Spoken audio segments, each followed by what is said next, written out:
Mėnulis tikras tėvas jo, sesuo dangaus žydrynė, paukščių takais to eskridai, gint pavargtas tėvynė. Stenkis eit greitai. Stenkis. Jam neužtenka. Pabandyk užmest. Antanai, užmest 10 ranką. Neužmest. Dešinė ranka. Trasa pati yra įrengta taip, kad praktiškai visos rungtys reikia įveikinėti poroje. Todėl kariai eina porose. Nes tikrai daug vietų yra, kur vienas nepraeisi, nesugebėsi tą pati kaip senelė cementinė su tilteliu. Reikia 2 metrus aukštį užšokti, tai jis jau pavargęs, rankas nebelaika, be pagalbos yra sunku.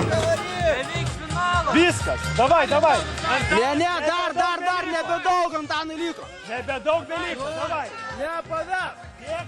Nepaverk. Ši idėja Vilkatako trasą įkurti kilo tuometiniam bataliono vado pavaduotojui kariniam ugdymui kapitonui Renatui Krimliui. Su bendraminčiais, seržantais, karininkais sugalvojo nuostatus, patys parengė trasą, dirbdami, imdami plaktuką ir kirvį ir pjūklą, tą trasą padarė. Ir kyla idėja tam, kad birželio 6 būtų veikinėjama tam, kad turėtume kažkokią tradiciją ir jos laikytis. Ir šią tradiciją 16 metų mes ir laikomės.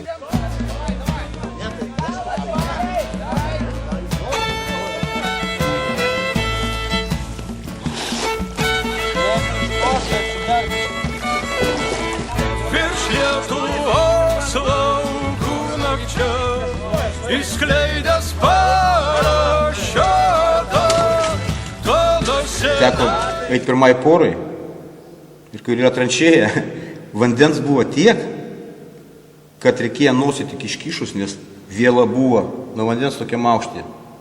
Reikėjo iškišti nosį ir šliaužti, praktiškai plaukti po vandenį.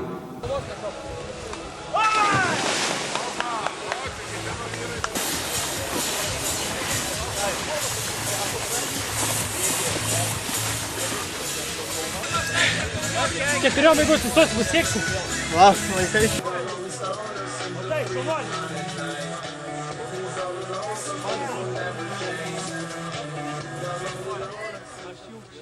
Sunkiausia vieta, ne vien mano nuomonė, bet tie, kas ėjo Vilkataką, tai yra virvė. Jinai yra ištiesta tarp 2 medžių, ilgis panašiai apie 20-25 metrus. Tikrai yra pati sunkiausia vieta Vilkatake. Visi stengiasi eiti virvės viršumi, nes tai yra lengviau, nes gali į darbą paleisti ir kojas, ir kūną, ir rankas. Kas stengiasi eiti virvės apačią, tam yra sunkiau, nes praktiškai vien tik tai rankam turi dirbti. Tai yra labai sunku ir nedaugelis žmonių tą praeina. Visi stengiasi eiti virvės viršumi. Atlaiko! Gerai. Polengva.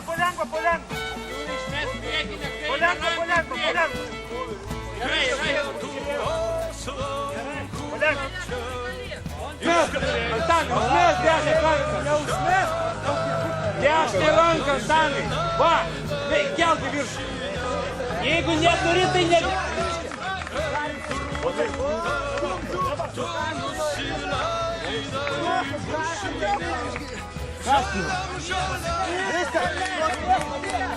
Nei šūksnių, nei palaikymų, nei muzikos. Tu girdi tik tai širdies dūžius. Tuk.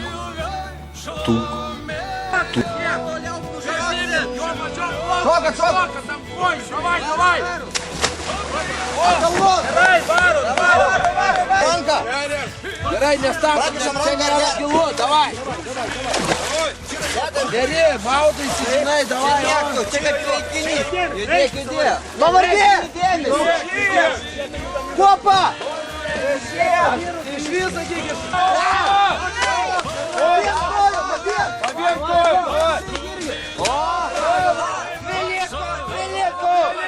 Gerai, jud.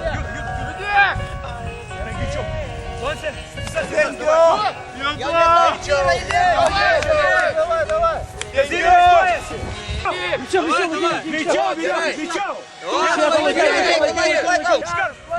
Greičiau. Yra! Trasoje yra du vamzdžiai, jie nėra dideli, uždara erdvė, ilgis apie 10 metrų. Tai ir tikrai yra, kas žmogus, kuris bijo uždaros erdvės, tai yra sunku. Ryžtis lysti tą vamzdį ir nematyti, kur kitoj pusėje galas yra.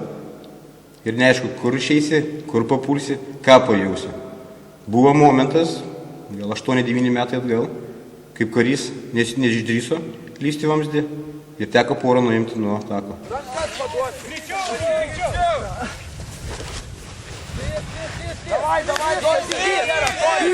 Lys, tai ten pasidėjau. Atsistok ir lauk jo, griebsi už rankų, ištrauksi. Gaudyk rankas,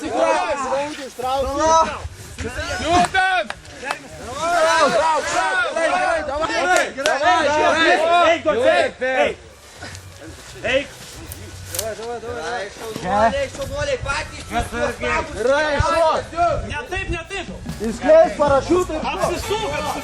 Ranko pasikabykinu šuo. Jo, va ranko pasikabykinu šuo. greičiau, nebijok to aukščio. Virš Lietuvos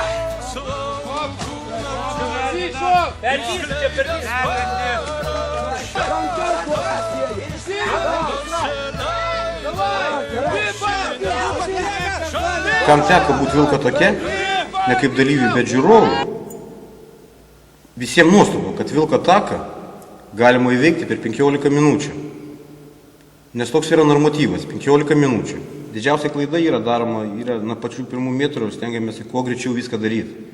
100%. Tai yra pats blogiausias dalykas, nes takas yra tikrai ilgas, apie kilometrą ilgio, su daug sudėtingų kliučių. Tai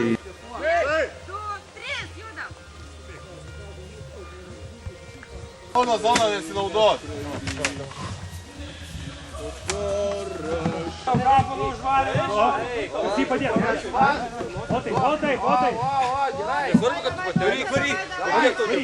Vienas už krūvos! nebėra jau, atrodo, ne, vėlniau mesiu viskas jo, bet šliaužiu ir matai, 10 metrų lieka iki finišo. 10 metrų finišuosiu. Ir stengiesi užlipti, užtraukti porininką ir paskutinius 10 metrų leki kaip vėjelis.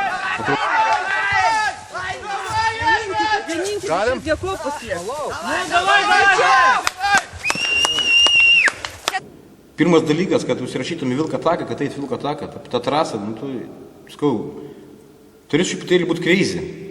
Nes tai, kaip nesinį kartą bandėsi, nežinai, kas tai yra, tai sakau, teškelės galvo tikrai nėra, kad užsirašai. Bet jeigu tu praeini tą vilko taką ir telpi normatyvą, tu jau kietakaktės nedvardėjai. Pirma mintis dabar, kur galvoji. Atsigauti reikia. Ta momentė, kaip aš per 15 įvykių, aš galiu pasakyti, žmogau, kary, leitenantė, pulkininkė, aš tikrai vilkas. O jūs tik birėti nešiuoja su vilkų ženklu.